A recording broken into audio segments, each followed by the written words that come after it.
The Power Moms Network, empowering moms to lift the world.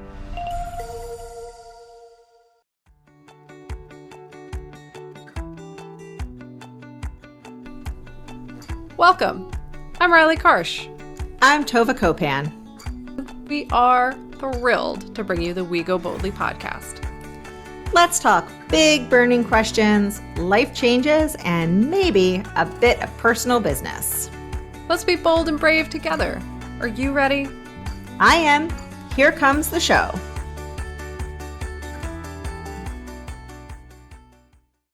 Hello, everyone, and welcome to We Go Boldly, the podcast where we celebrate women stepping into their power and living their most authentic lives.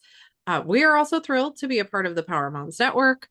At Power Moms Network, we are empowering moms and creating a community of mothers mentoring other moms to greatness. It's all wonderful. It's all good for the world. Join us over there. It's a great place to be. As a friendly reminder, we have our weekly women's circle. We would love for you to join us over there. If you love our show and want to have a more intimate setting with us where we get deeper into these topics, it's a great place to do that. So you can find out more at goboldlyinitiative.com/weekly circle and sign up today. We would love to have you. Now I've gotten through my whole spiel of welcoming you all to the show. I'm going to get Tova on with me. I'm not going to ask her how she is. I'm going to say what is happening today in the world of Tova. I was ready to answer how I was doing. Oh, no. Finally. I was going to say feisty. Okay. Yeah. No, it's good. I have 2 dogs with me today. So I have like double the coworkers, double the fun. Hopefully they will stay chill while we record. My son has a test today from the French and Indian War through the, I don't know, some act, but it resulted in the Boston Tea Party. Oh, and I was like, it's about tariffs. And he was like, ugh, Mom, why do you have to make everything about politics? And then I was Were you making like, his, because yep. everything is about politics? Well, so I was making his breakfast and I mean like I was giving him like a roll, but like Sure. while I was getting that together, I let it like simmer in my brain and I thought of all the good things to say. So while I handed it to him, I'm like, I think that was a rhetorical question, but I'm gonna answer it anyway. I was like, because I have a credit card thanks to politics. Because if we don't have Medicare and Medicaid and Social Security, your grandparents will be moving in with us because of politics. Because the funding for your enrichment program and music program will be shut down thanks to politics. Here's Well, your breakfast. a really fun one you could add to that is like pretty much all the plastic that contains all of our foods comes from China, and we're not going to get it anymore. So good luck if you want to wash your laundry or your hair or get Yeah. bread at the grocery store. Yeah. But then he That's was like, Mom, it's not tariffs, it's a tax. And I'm like, exactly. Oh Anyway, my so goodness. That's fun feisty. times. Yeah, feisty. I like Feisty. it. Yeah. All right. Well, it's interview day as it has been all season, which is a joy in my mind. And as you guys know, season 12, we're talking about writing your own story. And it's sort of taken a little bit of a twists and turns as stories do along the way. And today we have a guest that we are really excited to talk to. We're excited for you all to meet her. I think that she is gonna just, I don't know, I'm hoping that she'll give us some hope and also that we can have a great conversation. So today we are talking to Brigette Zorn. She is a strategic communications and digital influence advisor who helps leaders, candidates, and change makers distill their message, elevate their presence, and connect with the audiences that matter most. With a background in politics, philanthropy, and publishing, she specializes in crafting persuasive messaging strategies that work across stages, screens, and platforms, guiding clients through high stakes moments and long term visibility goals. So, welcome to the show. We are so excited to have you with us today, Brigette. Hi, good morning. It's Good good to see morning. you. You as well. Tova, I'm going to let you start kick us off because I usually take over. So I'm letting you do it. We never like to start with easy questions. We always just like to jump right in. And you have had, I mean, it seems like a lot of twists and turns. I don't know if there was like one big vision that got you to where you are. So that is my question or our question, which is like, how do you develop a vision for your future and also the future that you're currently sitting in? How was this where you thought you would be, or did it evolve over time? So I've definitely taken some unconventional paths to get to where I am right now. And I'm actually not someone who would have set out a 5-year vision or a 10-year vision for my life. I don't set like really long-term goals. I didn't when I was younger and I still don't today. So if you're looking for that, I'm not the helper in that space. But I think what I have done is listened, like to my own inner voice and my own heart, as woo-woo as that sounds. And if there is a space, a topic, an issue that interests me, then I let myself follow it. And I allow for dreams and visions and goals to shift and change as I have grown and evolved in my career and personally. So I did start out really interested in politics. Even as a teenager, I spent some time in Washington, D.C. at, leadership camps and stuff like that as a high school student. And then I studied political science in college. I worked on political campaigns really from a young age, from like 18 to 26, 27. I was paid staff on political campaigns. So that's a real foundation, I would say, of my career. But I took a long break out of politics. I left DC, moved back home to Oklahoma City, where I'm from, and worked in nonprofit and healthcare for about 10 years. And then, got a call one day about a candidate who needed some help and took a big risk to leave my executive level nonprofit job, my retirement account and my health care and jumped back into politics to run a statewide campaign here in my home state. And so I've been out of like a traditional kind of career path or career ladder since 2021 when I left to run the governor's race. So let's talk about where all this comes from for you, because I think it's it's not necessarily the most common thing for people to trust their instincts and to trust their gut, especially women. And so talk to us about where that comes from you. Is that like a family dynamics? Is that just kind of you came out this way? What is underneath that understanding that you can trust yourself, that your decisions are going to, be okay no matter what way it goes and all of those things? Yeah, well, I want to start first by recognizing that I have had incredible privilege throughout my life and the understanding that if I fail, or if, as a young person moving to DC, not being able to get a job or not being able to pay my rent, my parents were going to help me do that. And not everyone has that foundation and that support. So I think that's part of it. I think that helps when you have the privilege to be brave, and not everyone does. So that's definitely a piece of it. But I also think I am a natural, or I am a risk taker. Like I just like to experience new things. I like to learn new things. I like to meet new people. Just the other day, I invited an online acquaintance to get coffee. I'd never met this person before. And I was telling my husband that I was going to this coffee, and he's like much more introverted than me and probably risk averse. And he was like, "What are you doing?" Like, I would never invite a stranger to coffee. But um, I just, that's the kind of moment that I just knew in my heart, this is going to be a good friend if I go buy her coffee. Yeah. So I don't know. I think sometimes you're born with it, and sometimes you have a set of circumstances that you're privileged to take risks. Yeah, I appreciate what you said. That concept of having the privilege to be brave, because, or at least brave in the way that we're talking about it as a risk Mhm. taker. I think obviously there's lots of people who show up every day, brave in their own lives, Mhm. and no one is necessarily calling it out because just getting through there every day is a risk.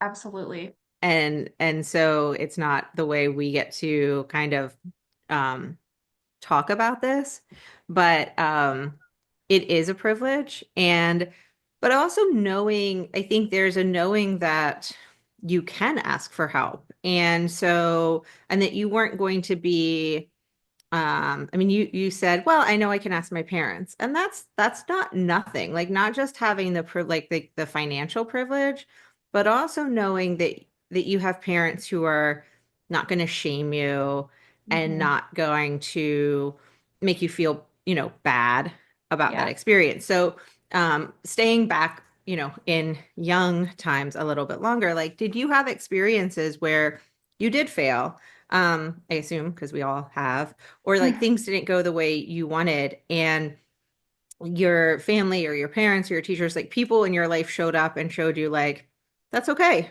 We're going to just keep going, so that you knew that you would have that support when you took even like bigger outside of the box risks. Yeah, that's such a good question. I don't, um, like a really pivotal moment when I was younger is not coming to my mind. But, I will share like right after the governor's race when we lost, and I knew that winning was a real long shot, but I'd never anticipated how painful the loss was going to be for some reason. But I had a lot of friends and family members to lean on during that, kind of like brief window of heartache and depression, really. I even had a friend who, I was crying on the phone with her and she's like, "What do you need? Like, do you need money?" I'm like, "No, I don't need money, but thank you." So I feel like throughout my life, I have been intentional in building a support network, and that's likely where some confidence to take risks comes from. Is having really close friends who are encouragers, who will tell you the truth, who will really do whatever it takes to get you through a hard time, whether that's bringing a meal or writing a check or whatever it is that they're willing to do. Let's talk a little bit about sort of your like where the intuition comes from and like what's guiding that for you. Because you've talked about your inner voice, which we love here. We're super wooey. So we're we're on the same page.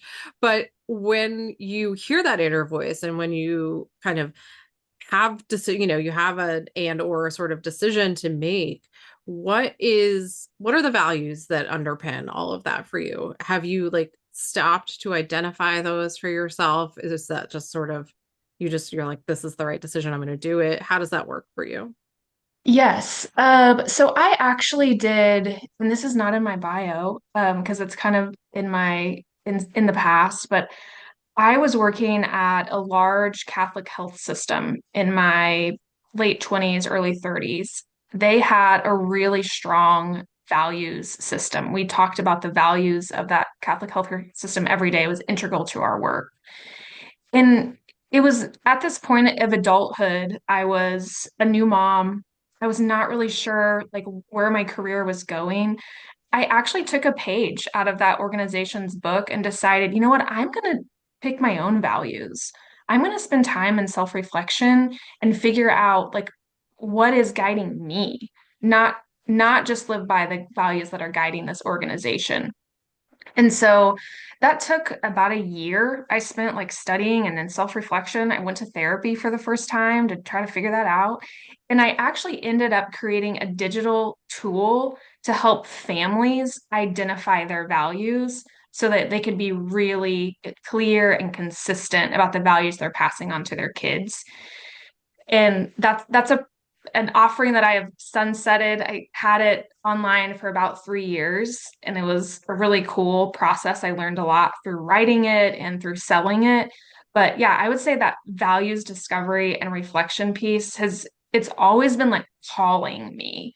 And I use it a lot in my client work now, just encouraging leaders and mission focused organizations to really lean into who they are and to that authenticity, to not be chasing, what other people are doing or what might fit the moment, but really stay true to themselves. We need to take a break, just so that we don't forget, because we are very good at forgetting. So we're going to take a quick break and then we will be right back. Well, hello there, ladies. Are you ready to elevate your life and connect with like-minded souls? Join us every week at the Go Boldly Together weekly Women's Circle, where strength meets sisterhood. Dive into empowering discussions, share your victories, and navigate challenges together. Our circle is a safe space for growth and inspiration. Experience the power of collective wisdom and unleash your full potential. Don't miss out on the transformative energy. Click the link in our show notes or visit us at goboldlyinitiative.com/women's weekly group to learn more about our Go Boldly Circle today. Together, let's embrace the journey of personal development and let's celebrate that unstoppable force within each of us.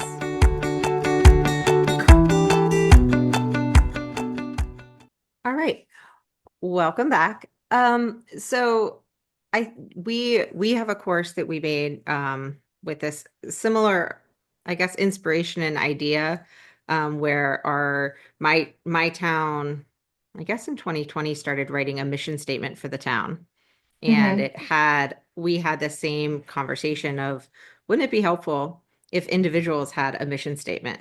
So that when you had a really difficult question, or even not a difficult question, that you could just be like, wait, does this fit our values or fit our mission statement? So you could make it really easy. And we've both been part of nonprofits and a variety of things where you have a business that does that, where it's like, okay, let's just check in and, oh, nope, that doesn't work for us. So we're just going to say no. And it's an easy answer.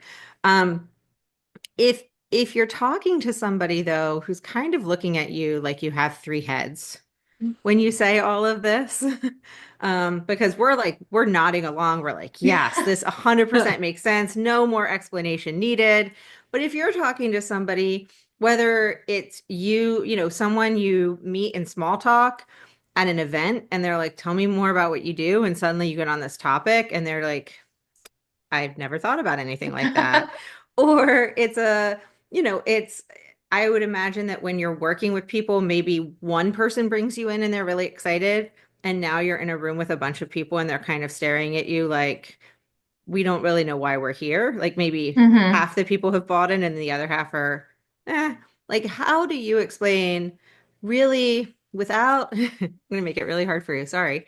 Like without using all the words that we love, like the inner voice, like how do you explain to folks like why it's so important and how it will help them, whether it's individually or for their business or company, to be able to be so value-based?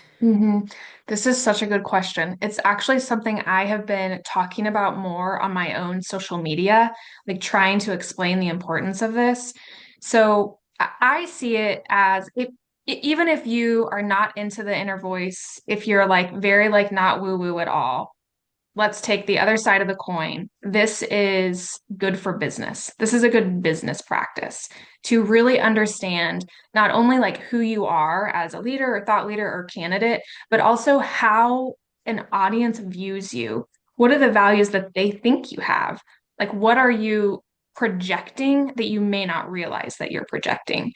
So, no matter what you're trying to sell, whether it's a product or you're trying to earn votes, like that is market research that you really need to get in there and learn about and fix if it's not right.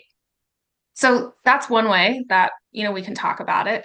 The other thing I've been talking a lot about is in this very noisy digital space that we find ourselves in, long form content, like what we're doing here, like a podcast that is more than 3 minutes of a clip that you're going to scroll past. People are not able to participate authentically in this type of long form setting if they haven't done a little bit of self-reflection. And when you listen back, like maybe to even your own guests or to other podcasts or other long form content that you're interested in, you can likely tell like who is prepared, who is bringing their authentic self, who knows how to answer questions with personal narrative, with the same content pillars over and over again, and who is just kind of like going with the flow. And I think that's fine too. If that's what you would like to do is just get on a podcast and shoot the shit, for lack of a better word, fine, do that. But if you have a clear mission or a clear goal that you're trying to achieve, you have got to learn this narrative arc of who you are, what values you bring, to the discussion and to your work. I just don't think there's anything more important right now than this work in the digital ecosystem that we find ourselves in. I'm passionate about teaching more entrepreneurs with integrity, more thought leaders, more like big-hearted, well-intentioned candidates how to communicate better. And values are at the center. Let's talk about this more, because this is fascinating, and as you say, I think essential, especially right now. And I'm going to bring kids in it a little bit, because when we're talking about this short form content, which we all engage in because for entertainment or for business or whatever we're trying to do, and it's kind of horrifying in a lot of ways, right? Like my kids are basically walking commercials at this point, despite my best efforts. And they're repeating things that they don't understand. And, there's been a lot of like screen banning going on over here, just to avoid some of this. But like, as a professional and as a human in the environment we're in right now, when you are talking to people who are out there creating short form content, or who are out there like trying to get a message across, what are your sort of like, what's your best advice for those people besides, like obviously they need to do some work, personal work, like we all do. Like we all need to go to therapy all the time. But to understand themselves and then convey that, like, how do you get people to understand your point in the 30 seconds they're willing to, I mean, that's generous, they're willing to spend on whatever you're putting out there? Yeah, I've been asking people to consider the Google Analytics research that was released, I think, last year. Google says that an online audience member needs 7 hours of content to make a decision or to decide to trust someone or some company. It's going to be really hard to build 7 hours, 3 minutes at a time. And so I'm encouraging thought leaders and candidates to invest in long form, whatever that means. So that's one thing. It's actually 7-11 for 7 hours, 11 engagements, 4 platforms, which is overwhelming, I know, to most people, but that is what it takes to break through such a noisy digital ecosystem. So if you want to just be putting pretty graphics on Instagram and posting 2 or 3 minute clips, and that, scratches an itch that you have, go for it. But my advice as someone who's coaching on digital influence is that's just not going to do it. It's not how to build trust. I would also add, and I would be interested on the advice and how you kind of formulate this advice is, and I keep thinking about the I don't know the name of it, and I feel bad because I'm going to buy like loads of soap from them come the holiday season, but it's like my clucking soap or something. I Oh don't know yeah. that, right? Yeah. And it's short form videos on Instagram, but their values come through so hard. Like there's no confusion. This is what is important to us. Obviously, like soap that is not bad for you, soap that doesn't use chemicals. That's probably how they wanted to get started. That's why they started a soap company. That's what they care about. But now suddenly they're also like, oh, by the way, we are taking a political stand, and we are going to share our values. And I'm sure that's how it popped up in my feed, because I don't really get soap ads. I get political, Right. Same. Yeah. And so, but because their values are so strong and they don't shy away from them, it means a lot every time I do get even short form. And listen, as someone who does in my other life, like sales, like, it's like 9 touch points and maybe now it's Yeah. 11, right? Hmm. Like, it's like you're going to get so many no's and not even no's, but just like dismisses before Yeah. they have to see your name so many times to have trust with you. Hmm. Um, but it is interesting. I don't know that there's a question here other than how do you talk to people about like your values matter? And I also wonder like as dollars get more limited, like the economy does whatever the economy is going to do, whether you're a political candidate and we're kind of in this like mini law, not in New Jersey because yay for off-season governor's elections, but the rest of the country, like a kind of a mini law when it comes to asking for money for politics. Um, like you only have so much money. And so you're going to give it to the candidates and the people that speak to you. Hmm. And, um, and people only have so much money for, gifts. And so like For a lot of soap. people are getting For soap. Only so soap, much money for exactly. soap. Like I don't normally give soap as a present, but a lot of people are going to get some soap. Sorry, Riley. Spoiler Oh no, I'm alert. excited about it. They're selling t-shirts soon too. I would just add to that kind of question, just to jump on top of that. People are afraid, right? People are afraid to say what they really believe, even if they believe it. I mean, not all people. Some people should be afraid to say what they believe. But like generally speaking, like the average mom I talk to is not talking about like social issues online. Hmm. They're posting pictures of their kids and stuff. Um, what would you say to, well, if you would you encourage people like to get through that fear? Like what's the advice around like I'm a brand and I want to make money, but I also have these values. Like, how do you get past that fear barrier? Because I think it's a very real, I mean, even I've had it and I'm usually very vocal about whatever I'm thinking at any Yeah, given totally time. get it. I've had it too. I've had it too. You don't want to say the wrong thing or you don't want to be judged for for something showing up in a certain way. But Hmm. we can see this that even brands, like really big brands with huge marketing budgets, right now, the trend is really to look more authentic, to show some behind the scenes, some of their content on social media is actually like it's looking lower and lower budget. Like it's looking like creator content versus a big brand content. And so what I encourage people to do, even if you're not, um, selling something online, consider your online presence as your digital business card. Okay. So like you really need to consider what you're putting online, and it does not have to be polished. It does not have to be perfect, but it needs to be authentic to you. So yeah, I don't think we're doing anyone any favors by just showing up online with our hot takes that are really divisive. You need to be building trust, even with your friends and family, your online audience, building trust over time and space that you are an expert in XYZ field, that you really care about such and such issue, and you can validate some expertise that you have in that issue. So when it does come time to use your influence online, like people don't just see you as like a hothead or someone who's stirring up, you know, divisive stuff. No one wants to be a part of that. Like what they want to be a part of is something like positive and authentic and real connection. That's what I would encourage people to do. Yeah, I think that's fantastic advice. And I'm thinking about like a couple parents in particular that I mean, I'm not good friends with them. I associate with them.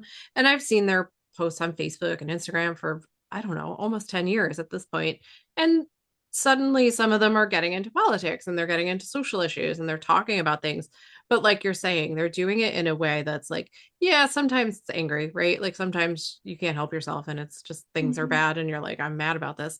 But then also, sometimes people post things like, hey, this is an event that's happening, or this is where you can donate, or that, Mhm. any sort of like action, some sort of call to action. And I think that with those people, like you're saying, you're more likely to trust somebody that you've been following along with all this time and they Mhm. haven't been like doing anything that just is so bananas to you that you're like, I don't know about that person. Mhm. Um, So I think that's great. And I hope our listeners are sort of tuning into that and hearing that, like, you don't have to be afraid to bring your values to the table. And you also don't have to beat people over the head with it, right? Like you can Right. just, you can put it out there without being, as you say, divisive, although some of it sometimes. Like, Well, something I've been saying a lot lately is we need to be responsible for the digital communities to which we belong. Like, I think there's been a lot of talk about civic engagement and needed. You know, we cannot, as a community member, as a neighbor, just put our heads in the sand and not show up for school board elections, not care about what's happening with our local park. And I know we're all very busy, but these are really important civic pieces. We have to be a part of the social fabric of our communities. And I feel the same way about what's happening online. Like, we have to be responsible for the digital communities where we show up. That means participating in a way that you want to see reflected back to you.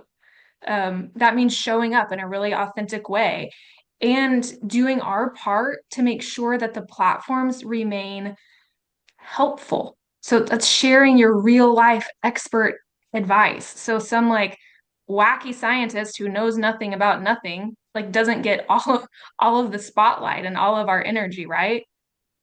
Helpful. Make sure that they're kind. Make sure that we're setting boundaries and modeling boundaries for how we treat each other online. And so I just don't think that you are being a responsible um, to those digital communities if you never participate, if you're just watching. I would rather you actually, if you're just going to watch, delete the platforms. That's like a big, bold, like, you know, challenge to people, but be involved. yeah. Well, and two things I'll add, which is so I think posting, but also commenting, like bumping things up. So our town just announced our Pride Festival. I'm trying to turn it into a festival. It's recently just been a flag raising, but I'm going for festival. That This sounds more year. fun. Yeah. Yeah, no, we have a DJ this year. Like we're taking it to the That's a next. festival. Yeah, we're taking it to the next level. They're going to be vendors. But somebody made a negative comment, and a bunch of people were like, that's cool. You don't have to come. Like, we're here supporting this community. And his comment was misinformed and unkind. And so I think, like, yes, I want people to hit going and have it pop up on their feed and stuff. But even just liking, like there's lots of ways to dip your toe in the water and Mm-hmm. to until you get comfortable. But I think doing something like liking somebody else's comment for their like who is more comfortable. But I'm also thinking about people who are um not necessarily engaged on social media, but taking the same advice you just gave for their life. And I'm going to call out my mom because she listens, but she had an interaction with a friend recently, and she had prepared to send a kind of a very nice email back. And I said, you don't have to do that. Like you've already basically ended the friendship. You've set a boundary there. It was really hard. It's a friend from college. It's like 50 years now. I was like, it was hard to do. You can tell her the friendship didn't end because of you. It ended because of choices that she made. And you can be kind, like you can be respectful, but you can be very clear and you don't have to be nice. Like you don't just have to like smooth things over. And so she's like, okay, tell me again what we're going to say. But like, I think that this is like the advice you gave for digital content. If there are people who are listening who are like, I'm not online, it's still very good advice for how you engage with people in the world. It's like not being silent when you're in a group of parents who are saying unkind things, like, Mm-hmm. and stepping up and saying, like, oh, actually, that wasn't my interpretation of what happened. Mm-hmm. Like that's not, or attending those board of ed meetings or whatever it is.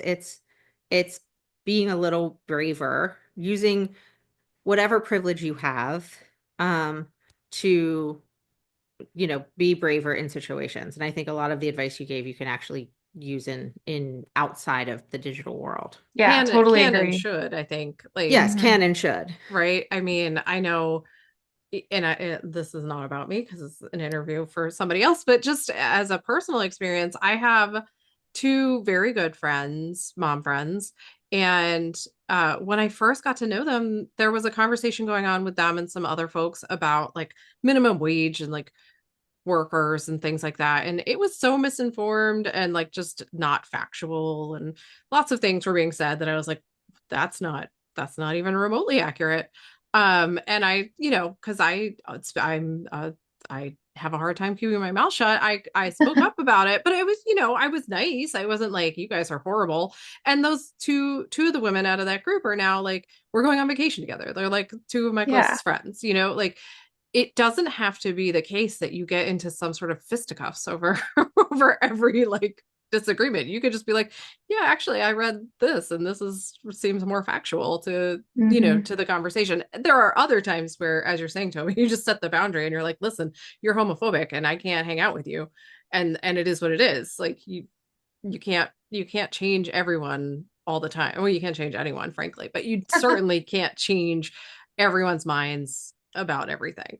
I don't have a question in there. I need to find, we actually need to take another break, I think, but were you going to say something, Bridget? I don't want to cut you off. Which, I think the community is the common thread and how you want to show up in your community and how you want to build community around you. I often think finding our place in community is a little bit easier. There's less friction if you have a really clear understanding of your own values. You can see, where you want to fit in and where you don't. Yeah, and I think that, and we will take a quick break after this, but that's such like life advice, right? Like, because we don't need to fit in. We want to belong. And you're not going to belong with people who don't share your values in like at least some ways, right? Like we're not the same, but like base level, kindness, empathy, sort of values really need to be shared in order to belong in a group.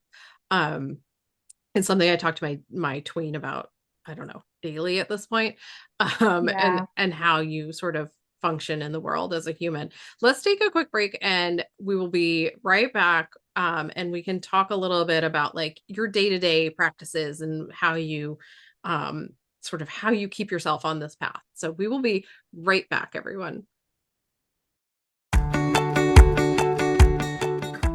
Hey there, pod family. Have you ever wished you could stay in the loop with a little slice of transformation and inspiration delivered straight to your inbox? Well, you're in luck because now you can. Introducing our fantastic newsletter, your VIP pass to all things exciting and informative. Join our community of growth-minded souls. Get the hottest topics delivered right to your inbox. It's quick, easy, and totally free. Just head over to our website at goboldlyinitiative.com and sign up for our newsletter today. Don't miss out on the next big thing. Stay connected with us. Subscribe now and get ready for some big, bold love. Okay, welcome back to the show. So before the break, I said we were going to sort of pivot a little bit, and I want to talk to you and about sort of your daily practices. Like, what do you do? Because the world you're working in is very challenging emotionally, right? Like it's that can be overwhelming in so many ways. What do you do? Do you have a morning routine? Do you have a daily routine? Do you have something in your life that helps you stay grounded, helps you keep good boundaries, and keep going with the work you're doing? Yeah, so I am fortunate to have lots of different things that I'm doing, like in my consulting practice. So right now it's an off year for politics in Oklahoma, and in 2025, I'm not doing any political campaigns right now. There was an opportunity to take some municipal races in the first quarter of the year, and I just declined. I'm like, I need a break from the campaign trail. And so I have enough, other work that's supporting, my business as a consultant, and I'm also doing projects that are really fulfilling. I'm working on a project with rural leadership, so working with leaders in rural communities in Oklahoma, supporting them and the work that they're doing. I find that very fulfilling and very hopeful. So that's part of it.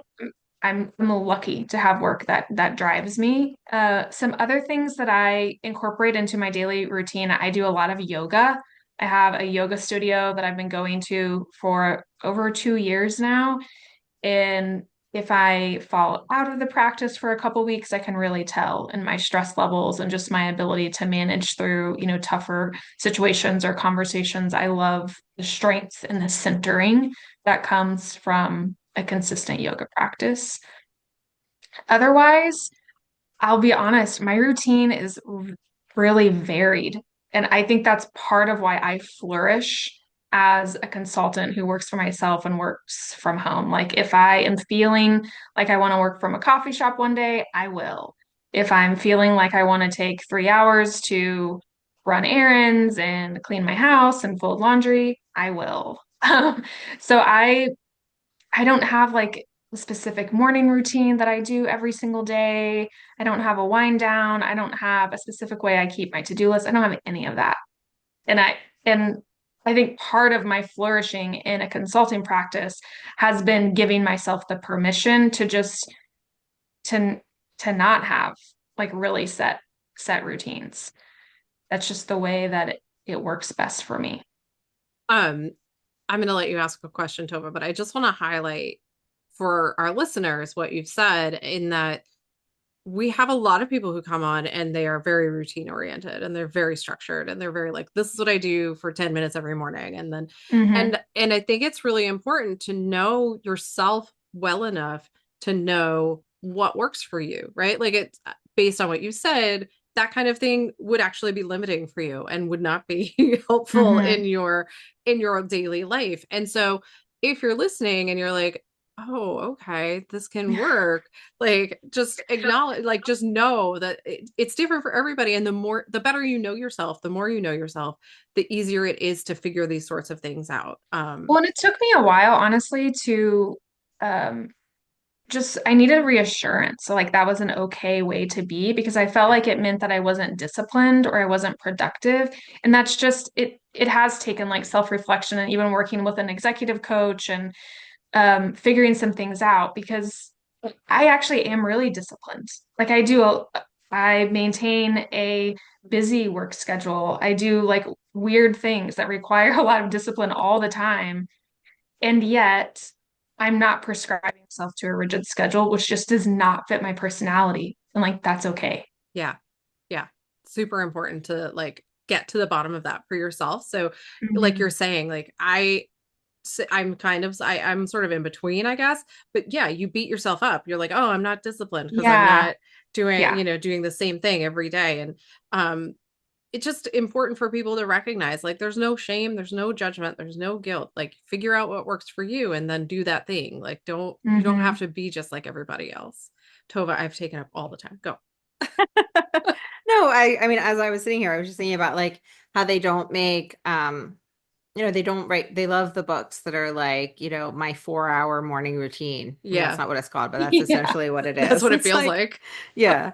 And my 4-hour morning routine and there's always a conversation that will pop up occasionally on Instagram that I'll see where it talks about how, somehow they have made, the early bird getting the worm is better. And what I try Yeah. to tell my kids is like the second worm is fine. Like just Yeah. get Right. another, and I like getting up early, but like just get Yeah. another worm. It's totally Yeah. fine. Yeah. I think there's likely like many benefits to a really solid morning routine. I think the other part is um just the acceptance that actually my work life is kind of unconventional. I'm working at home. So I have, a house cleaner, luckily, that comes every other week. That displaces me from my desk. Right. I am the parent who has the most flexibility. So if my kid needs me at school, if he is sick, if there's an event or whatever, I'm my my routine is out of whack. Um, I'm managing lots of different things at home. If there's a repair service that needs to come, like I also have clients who live out of the state and out of town. And so I'm traveling some. It's just like I don't I don't need to beat myself up if I don't have my, I don't know, 90 minutes of coffee and journaling and meditation in the Right. morning. It's just not Yeah. happening. And I think, and I do have a question, but and it's a change of direction question, but I think, I didn't realize that my most important morning routine, I didn't know what it was until COVID. But my most important morning routine was after I dropped my kids off of school, which obviously you can't Mm, do during COVID, which is yeah. why is then like coming home and kind of walking around and picking things up by myself and like transitioning the house from kid, because I work from home too, from like Hmm. kid central to home, and like Hmm. making tea or coffee, not even drinking it, but just like half the time I forget, but just like Yeah. making it, like wiping down the counters, just like if I didn't get to make my bed before they went to school, like making my bed. Like there is a whole just, and it's probably 15 minutes, like 20 minutes. I listen to a book or a podcast, but it is a buffer zone for me. It's like a commute, but Yeah. without commuting. Yeah. And oftentimes I'll get laundry or a dishwasher going, and it sounds like you're just doing chores, but it is very like recentering for me. I did not Hmm. know that that was something I did and relied heavily on to ground me until my kids stopped leaving my house.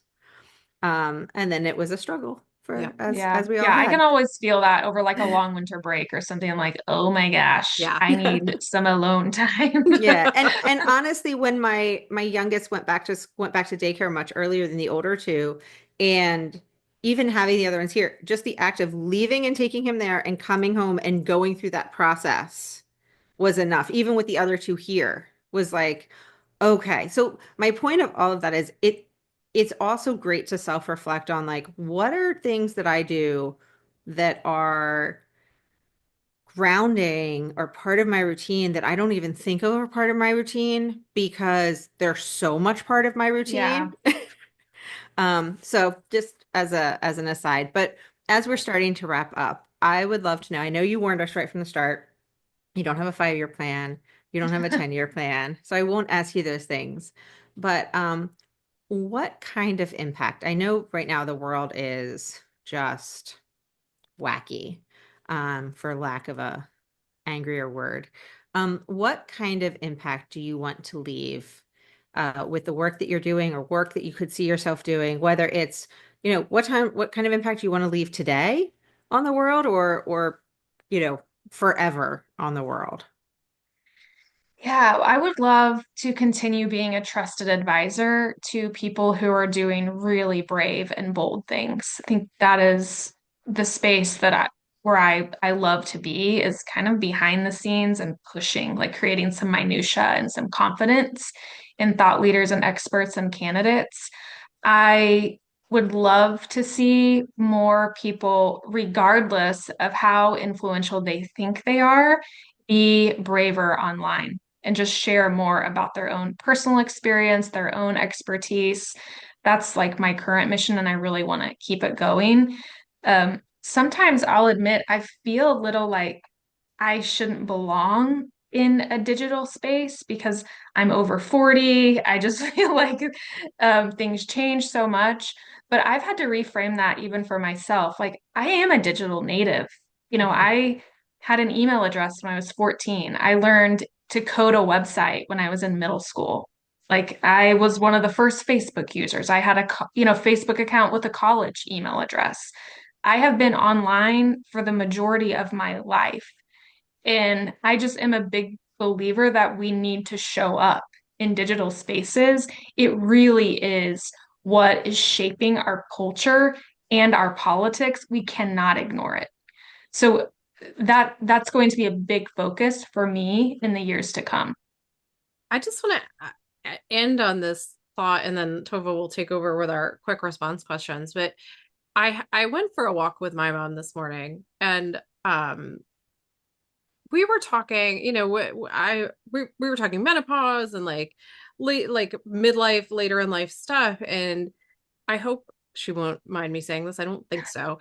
But we were talking about how, like, as soon as you're not able to have babies anymore, basically you don't exist, right? Like you were just ignored and you're like pushed off to the side, go out to pasture or whatever.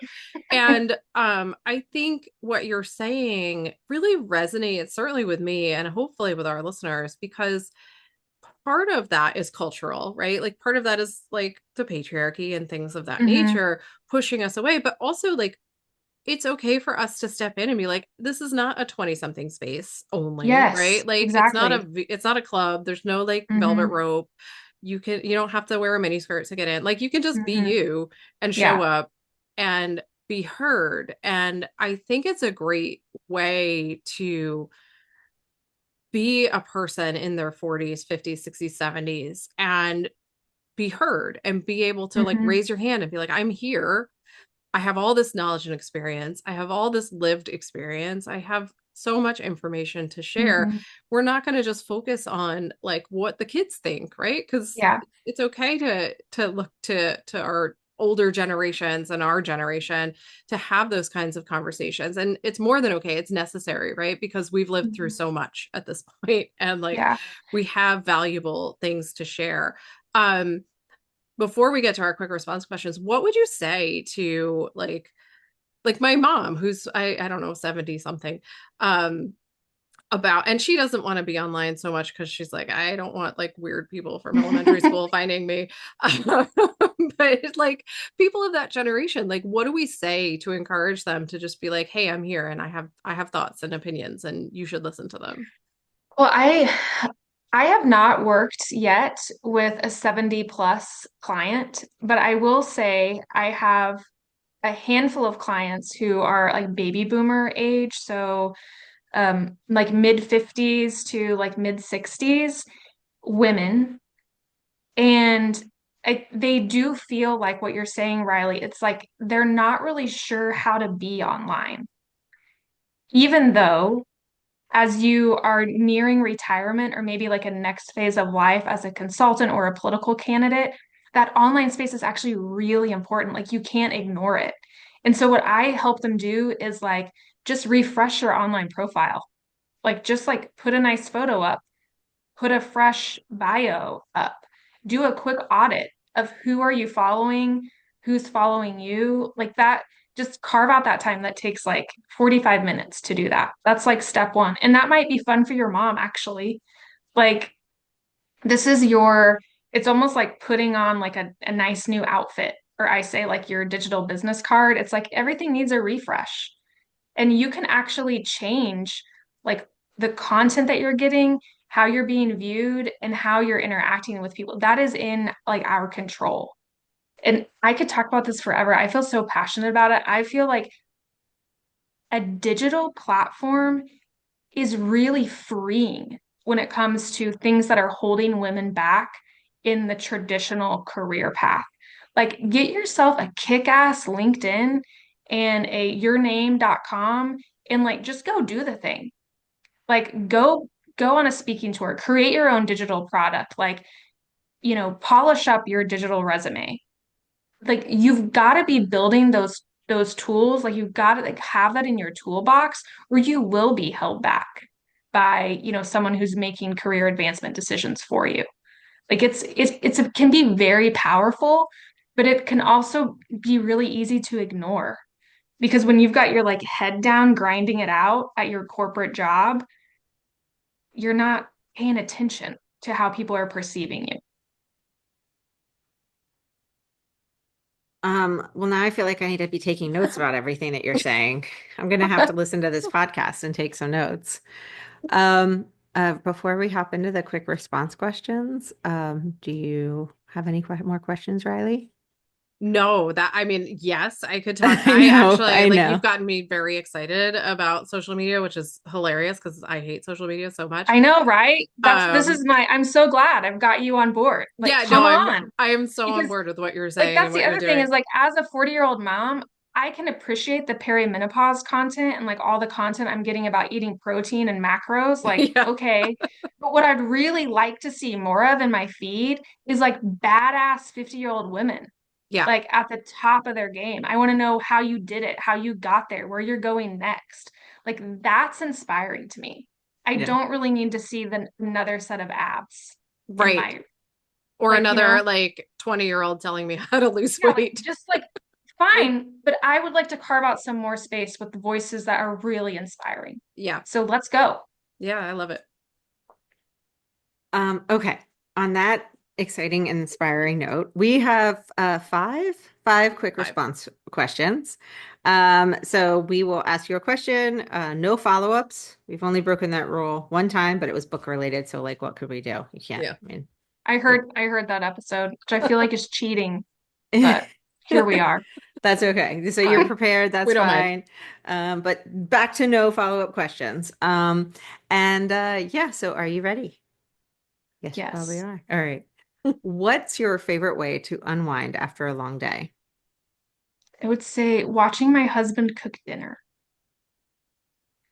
What's one thing on your bucket list that you haven't done yet?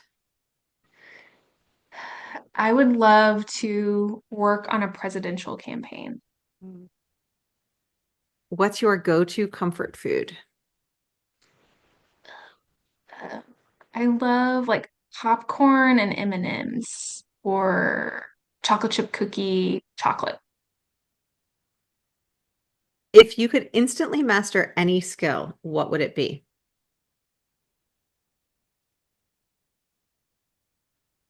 I think something artistic like painting or sculpting or something. I'm just not very artistic and I find it really incredible people who have that skill. My mom is a beautiful painter and I can't even my brain does not work that way. So I would love to figure out how to do that. And lastly, describe yourself in 3 words.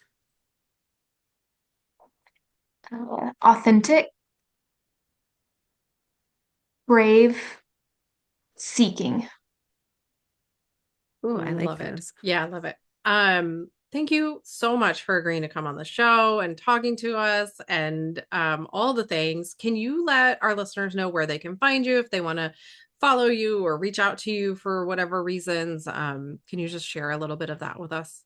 Yeah, so the platform I'm most active on is Instagram. It's Brig Zorn, Brigzorn. And then I've also recently started a Substack publication. It's called Power and Presence. I'm building community on Substack, so I would like love more friends over there. But you can search my name on Substack, Brigette Zorn. And then I also have a website, brigzorn.com. But Fantastic. it's more fun on the platforms. Yeah, always, right? We will share that in our show notes and on our social media for everyone who's listening. Again, we really appreciate you being here, the work you're doing. I have so much to think about now, and that's fantastic. I always love when I leave feeling that way. But yeah, so Tova, unless you have anything else, I think we will wrap it up for today. Yeah, I mean, so many questions, but Yeah, I want to another talk about time. this digital stuff for like another hour, but we can't. All right. Well, thanks again for being on the show. And we will be back, everyone, next week with another interview, another conversation about how it is that you can write your own story and direct your own future. So, everyone, have a wonderful week until then. Thanks so much for listening to We Go Boldly podcast. We know you're busy and we love spending time with you. If you enjoyed this week's episode, let us know. Head to Apple Podcasts right now to rate and review our show. While you're there, be sure to click that subscribe button. Want more us time? Follow us on all the socials at Go Boldly Together. Want even more us time? As in all the coaching pizzazz. Find us at goboldlyinitiative.com for all the info. We will be back with more excitement, research, and deep thoughts next week. Until then, keep on being the bold, brave, amazing people we know you already are.